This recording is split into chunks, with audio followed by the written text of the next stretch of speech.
तो एटीएम से दूसरा एटीएम कैसे लिया जाए, कैसे पासवर्ड चुराया जाता है, इसी वीडियो में दिखाया गया है। चोरून त्याचा पासवर्ड चोरून नवीन एटीएम कार्ड कसं बनवलं जाते, असाच एक प्रकार आमच्या हातीत घडलेला आहे, ते तुम्हाला दाखवतो।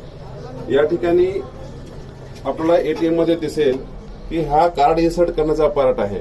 या ठिकाणी एक एक्स्ट्रा भाग लावलेला आहे, तर ज्या ठिकाणी आपण पासवर्ड टाकतो त्या ठिकाणी सुद्धा हा एक एक्स्ट्रा पार्ट लावलेला आहे आणि यामध्ये सुद्धा एक कॅमेरा आहे। यामध्ये जेव्हा तुमचं कार्ड इन्सर्ट केलं जाईल त्यावेळी त्याच्यामधून तुमची पूर्ण डिजिटल माहिती घेतली जाईल, तर यामध्ये या कॅमेऱ्याच्या मार्फत तुमचा पासवर्ड चोरला जाईल।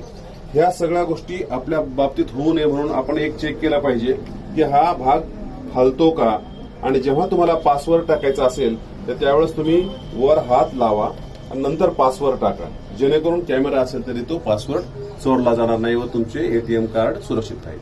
धन्यवाद।